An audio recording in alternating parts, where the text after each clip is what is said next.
Well, hello everyone, and good day. This is Ron Walker, uh, retired educator. I don't say retired, but because I'm still doing some things. But I'm very, very excited today on this Gen to Gen. For those who may not know what that means, generation to generation. And it's our opportunity to talk across the generations to young and old and see what we can do together because our theme is Gen to Gen, together we win. And so today I'm excited because we're going to have a great conversation with a young man by the name of Atencio Martin. And you're going to learn a lot more about that money that you have in your pocket or money that you don't have in your pocket after hearing from Atencio. So I wanted to say to friends and to family and to kindred spirits who will see this, who you want to share it, it's going to be a good conversation. So welcome, Atencio. How you doing, first of all? Ron, thanks so much. I'm doing well. Yeah, thanks for having me. I'm excited too. I woke up this morning fired up to have this conversation with you. So yeah, it's great to be here. All right. Well, we're looking forward to it. And I got some questions for you because you're going to educate me and certainly our audience. Okay. But That's the goal. yeah, yeah, right. So the first question has to be, who is Atencio Martin? Tell us a little about who you are, where you're from, so the folks have an idea about the person named Atencio Martin. Yeah, awesome. Well, yeah, like you said, I'm Atencio Martin. I am a financial advisor from Kittery, Maine. I work. My mom and I have a financial planning practice. It's called Two Tugboats Wealth Management. We are located in Kittery, Maine. And we really pride ourselves on offering comprehensive financial planning, values-based, comprehensive financial planning um, to regular folks, just like us, who may need a little bit more assistance or education or guidance when it comes to managing finances. And really, at the end of the day, our aim is to help people reach their financial goals, however that can be.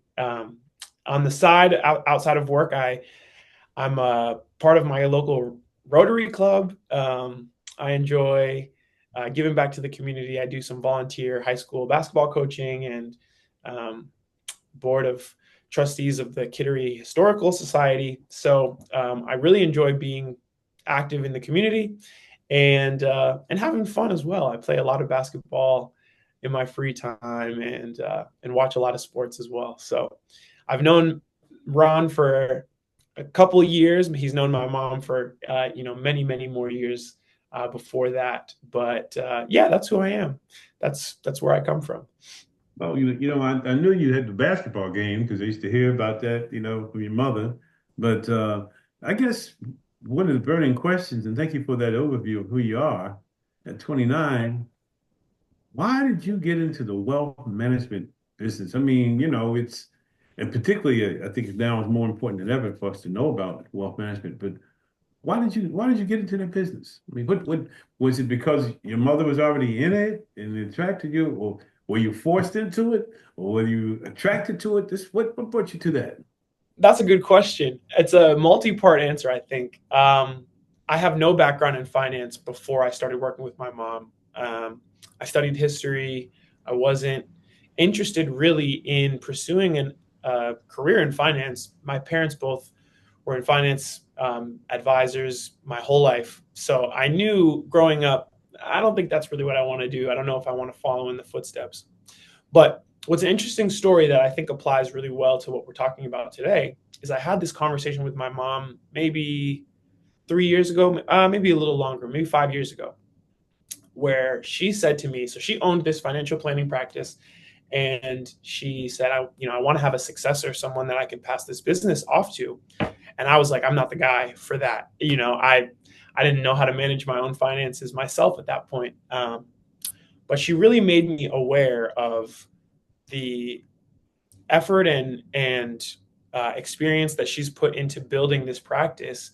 And she basically said, when I retire, I'm going to have to sell this business to someone. So somebody's family is going to benefit from the work that I've put in over all these years.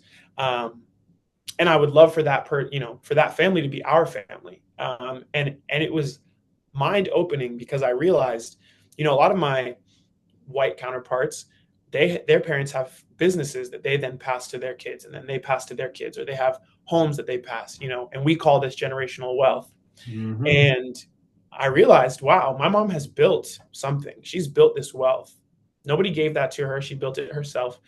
And I'm going to miss out on this opportunity for our family to benefit if I don't take this over. So that was a big part of it at the beginning. And so I thought, okay, I'll give it a shot. Let me just see what it's about. And I came to work with her and I realized what she's doing is really less about money, less about finance, and more about helping people, which is something that I cared a lot about. So I really enjoyed the people aspect of it, and just getting to interact and help people reach their goals. And then also, there's a part of it that I think is great. I love having knowledge that I can share with people who wouldn't be able to access that knowledge on their own. Hmm. And that's something that she is passionate about too. So that's sort of what made me interested at first. I was working in the sales industry for about 5 years, and then I transitioned over. It was a difficult transition, a lot of studying, a lot of learning, a lot of just watching and learning, and it's still ongoing.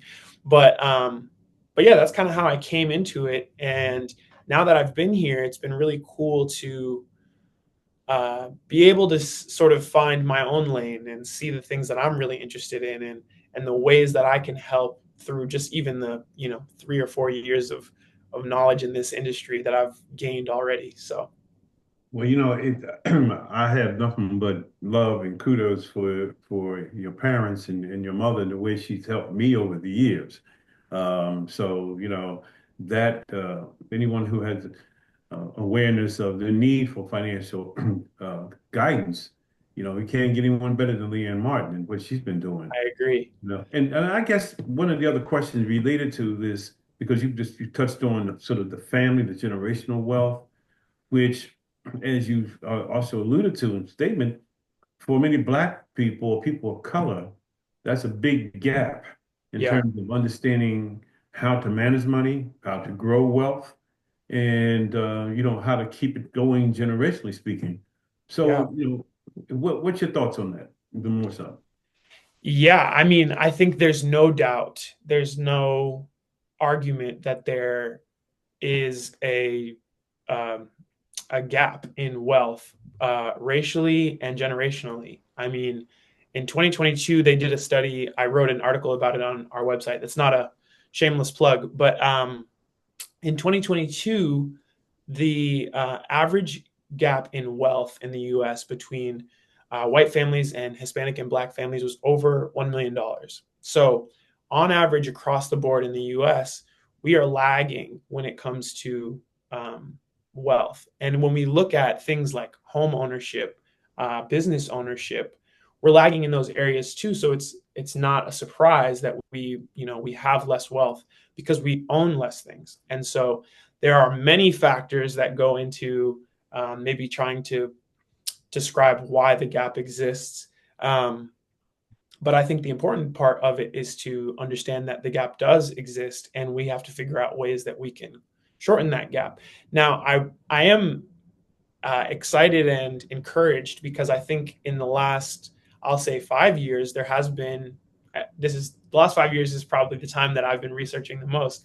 There has been Hmm. a lot of things that have been put in place to help people of color to sort of shorten that wealth gap, and specifically young people too, because there's a huge discrepancy between my millennial generation, let's say, and the generation above us. And so um, that's where I like to really, sort of focus and nerd out, I'll say, on ways that we can help specifically young people of color to understand how they can do things right now that will affect not only their life, but the lives of their children and people after Well, that. I don't even think it's nerding out. I mean, I think when you get right down to it, it's plain old fashioned common sense, that you can't do anything if you don't have anything. Right. When I went to school in Philadelphia years ago, elementary school, we used to have a banking program where the local bank used to come.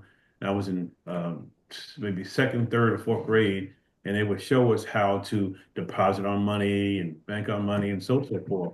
So, if you had the power to connect with schools, because our mission statement, Coalition of Schools Educating Boys of Color, that I ran for 17 years, is about the social, emotional, cultural, and academic development of boys and men of color. But I would also say it's about building a kind of a mindset where they understand that having wealth and growing wealth can be beneficiary to them and to the community. So, what Yeah. say you if you had a group of young men who would say teenagers, how would you go about that, guiding them, or helping them to see that having wealth and growing wealth and using wealth in a very, very um, important way to benefit community as well as their own life and their family's life? What would you do?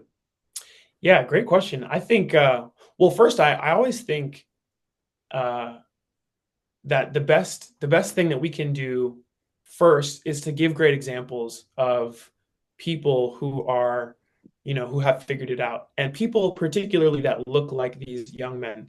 Because I Mhm. think on the other side of it, we can see there's a lot of examples for, again, maybe, our white counterparts to look up to. Their parents have managed money and invested money, and they might have friends or uncles or their uh, you know boss at work or whatever it is. But for us, there's not as many people to look up to say, well, this person's doing it right. The people that I see that have money who are black maybe aren't the best role models all the time. So I think it's important that we can get around these young men so that they can see, wow, look at Ron, look at Atencio, look at whoever who have it figured out.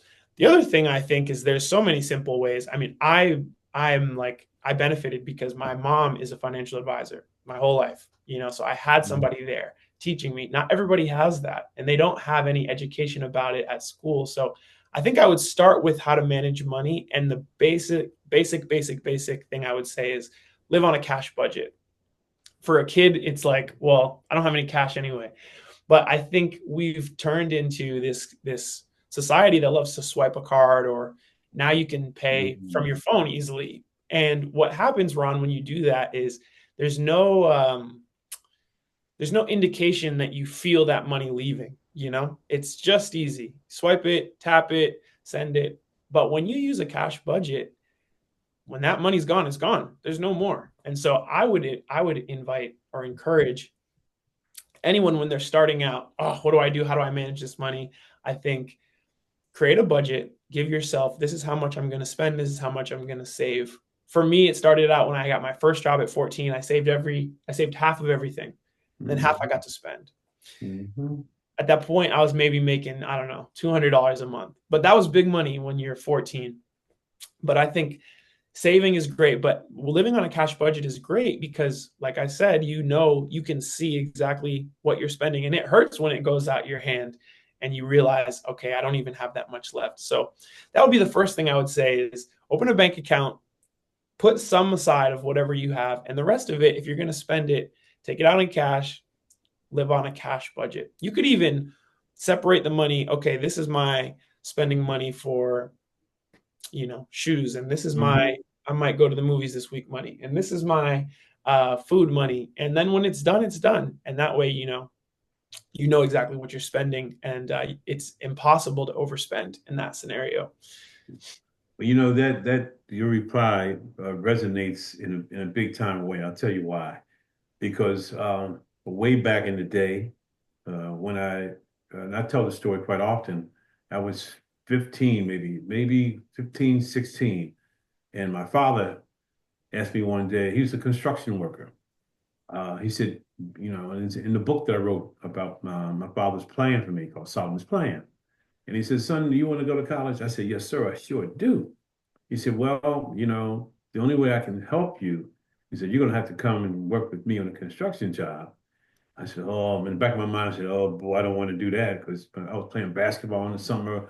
That means every summer I have to give up my sports." He said, Right. "That's what you have to do." And so I started working with him on a construction job at age 15 or 16. And basically, when I got paid on a paycheck, he said, "Okay, our first stop is to the bank. I want you to deposit half of it into the bank. He said, the half that's remaining, I want you to give your mother half of that because she's feeding you and clothing you and washing your clothes and so forth. And then the other half that's left, you can use it. But remember, you got a whole 2 weeks before you get paid again. Right.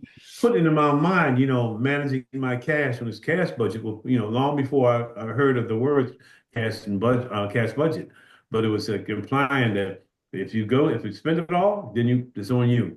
But if you Right. use it wisely, it can grow. The payment way for God is that way.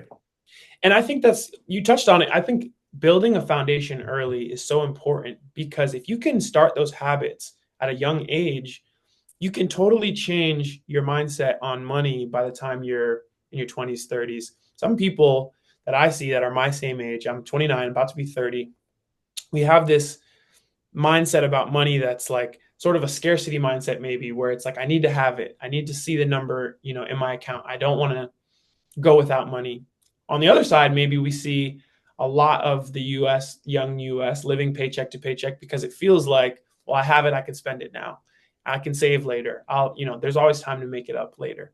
And so I think it's really great, like you said, to start that foundation early so that once we get to the point where we're actually making money, we have these core values and we don't have to, try and figure that out now.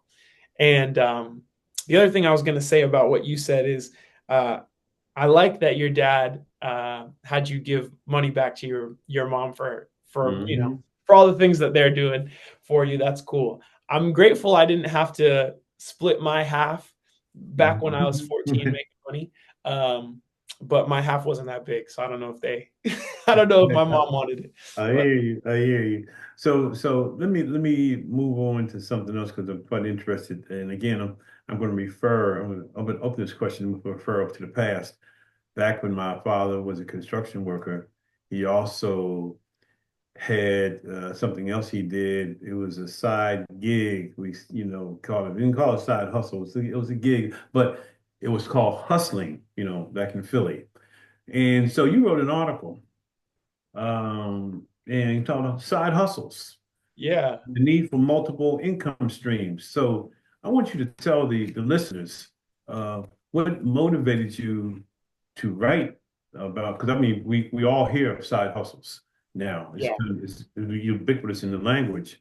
But why is this important both for a younger generation, a middle-aged generation, the older generation, but also what's the downsides and upsides to it? To have a Totally. side hustle. Speak to that a little bit.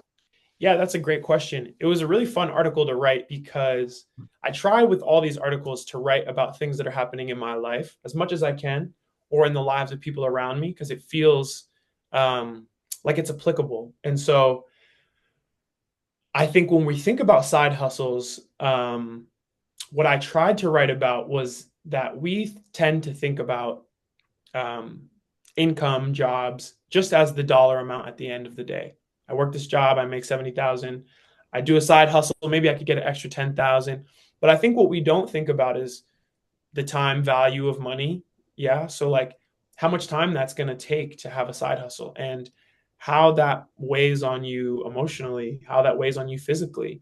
And so I think in any scenario, when thinking about getting a second job, it's important to know that it's not a one size fits all. And there's other considerations besides just at the end of the day, how much am I going to make? I think it's easy for young people today to feel like I got to grind, I got to um, Mhm.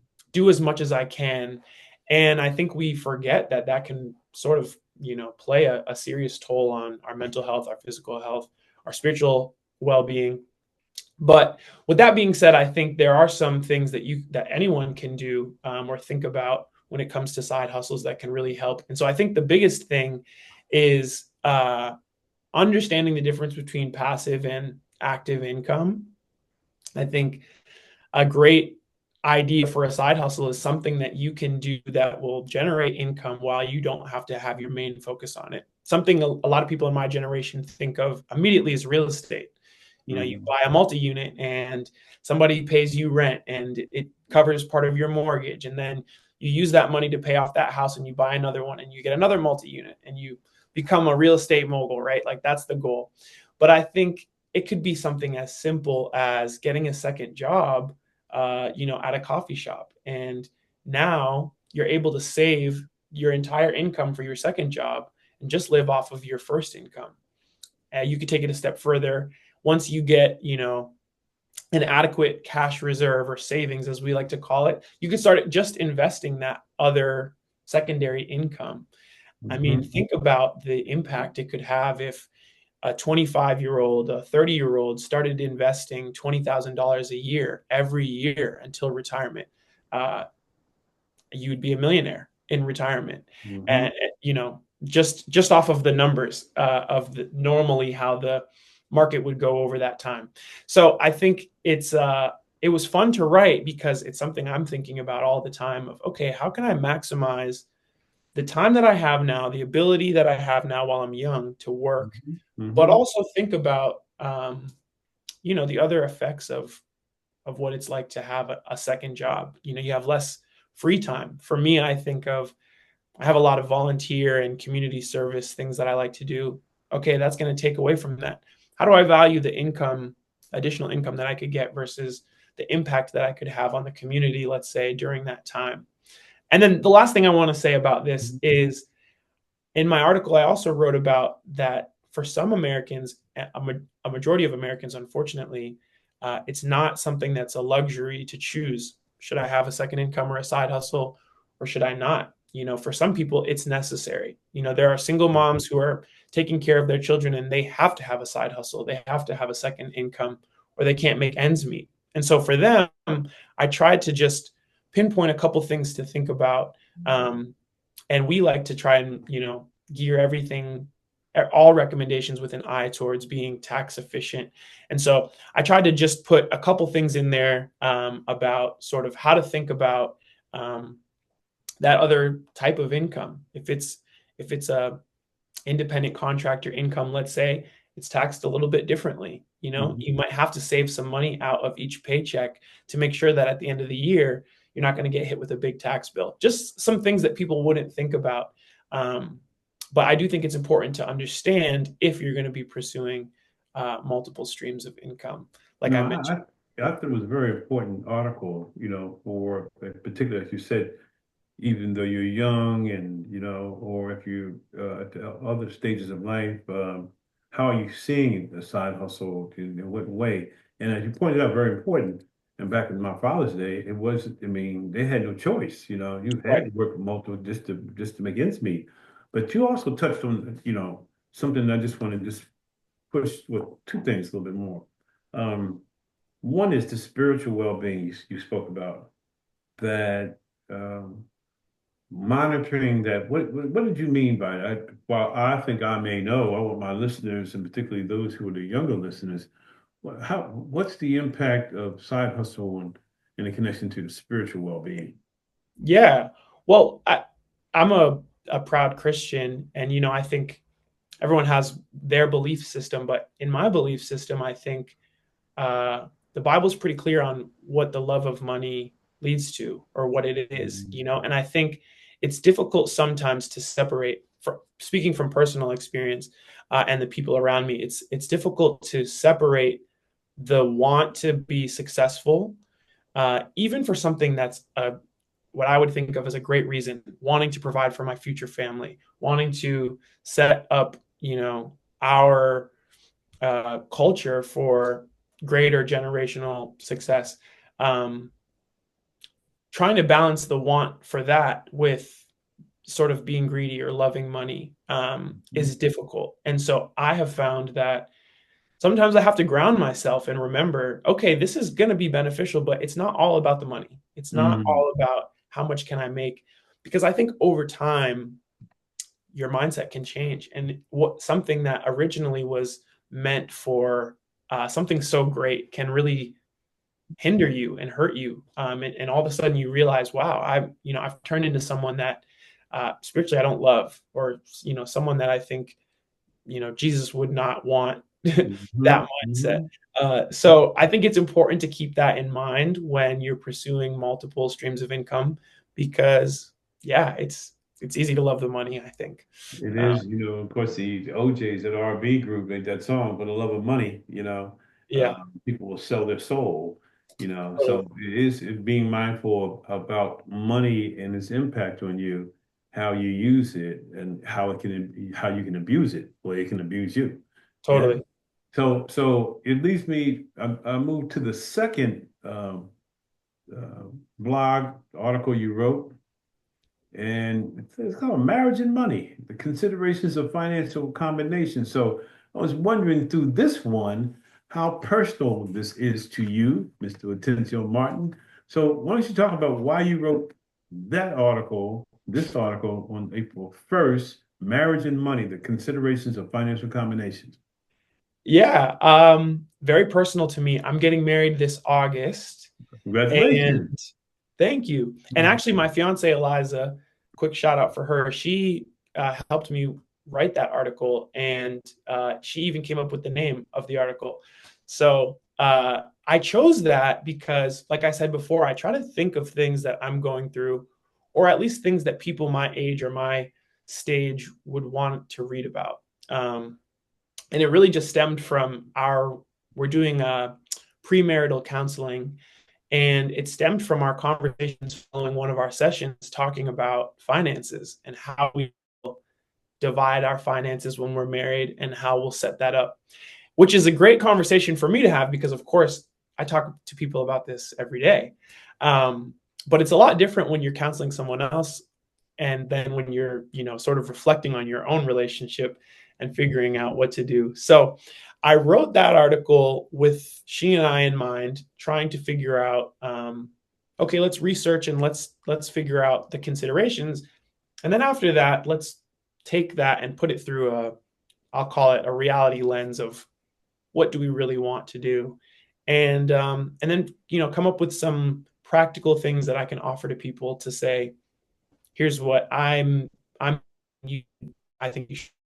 What I came up with at the end of the day, I can just sort of paraphrase it, is uh, having joint bank accounts is great for a lot of things. It's easy to budget. It's a lot more advantageous when you're going for things like um, a loan or a mortgage. Mm-hmm. And I think also relationally, it can allow both partners to feel like they're included in the family finances. Sometimes if you have separate accounts, it can feel like you have your money, I have my money, don't touch my money. And I'm not married yet, but I have seen in with clients and just in the research that I've done that can cause some issues. Mm-hmm. So I think having joint accounts is great for married people, or having a joint account that you pay your family finances out of, and then each having separate accounts that you transfer money into that you can play with. That way, it gives each person a little bit of independence while you're still paying for family finances out of the joint account. Is that the hybrid model you're talking about? The hybrid model. One consideration I do want to say as well, because I'll put my comprehensive financial planning hat on, is for estate planning purposes. If you don't own something jointly, then there's a legal process that you're required to go through if one partner were to pass. And so owning things jointly as a married couple, bank accounts, anything, is really important because it will keep you from having to go through this probate process that's pretty difficult. One of the other things I wrote about in that marriage article was just the need for open communication. And this isn't really a finance thing. This is more of a relational thing. But everybody wants to feel involved and equal in that relationship. And I think having conversations, at least in my experience so far with my fiance, having conversations that are fun and interactive and not boring, and one person, maybe saying, why are you spending this much money on this, whatever, but Mm-hmm. even dreaming for the future and writing things down and being excited to reach those financial goals together, I think can change the narrative around having those types of conversations in a relationship, in a marriage. Mm-hmm. That's what I'm hoping, Ron. I'll check back in when it comes. But I think that is a even bigger aspect maybe than just the money aspect of it, because really everything comes back to Everything, relationships. that's Yeah. right. Relationships matter, no question about it. And Yeah. I think, that article, I enjoyed reading both articles, but, Thanks. for the audience, our audience and yours, to really understand that money, as you said a little while ago, doesn't, it can be the root of all evil if you look at it in a certain way. But it Right. also can be a source of happiness if you're planning for it in that, Right. in a very planful, thoughtful way. So, a couple more questions. I know our time is winding down, but time goes so fast. We got I 10 know. minutes left. And before we leave, I want to ask a little bit more about how you think the community. I'm thinking about the community wealth too, Yeah. individual wealth, but we can see, so it's two-pronged questions. One is how can we build more community wealth? What needs to go into that? And then the other question is what's going on now in society where we're seeing stock markets drop and Mm. prices rise? How should we look at that from a wealth management perspective? So enter it any way you want. Yeah, those are big questions. I think I'll start with the first question, the community wealth aspect of it. It's interesting you bring that up. I am part of a diversity, equity, and inclusion group here in Kittery that's run by the Kittery Town Council. It's been a little different in the recent past couple months, just because there's so much change going on with our government as a whole, but even just local municipality government. But we have been working on this uh, program that offers loans to young people who want to start businesses. And so I think something that is really awesome that can really invigorate a community is just young people being active, and being allowed to become entrepreneurs.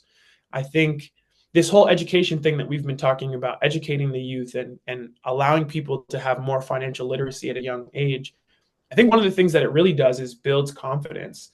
And when you Mhm. have confidence and knowledge, you feel more comfortable doing things like starting a business or investing or um, going out and buying a house. So I think offering things like education or even something more substantial like loans to young people to start these businesses that they want to start is a way that we can invest in our communities, but also as a community, the community as a whole um, can benefit and become more wealthy or have more equity in their community. Mhm. Um, I think the other thing is that we just need to get out and help people. Right. Um, there are some businesses locally here in Kittery that are extremely, extremely charitable, and it's no surprise that those businesses do well because people want to go and support them as Right. well.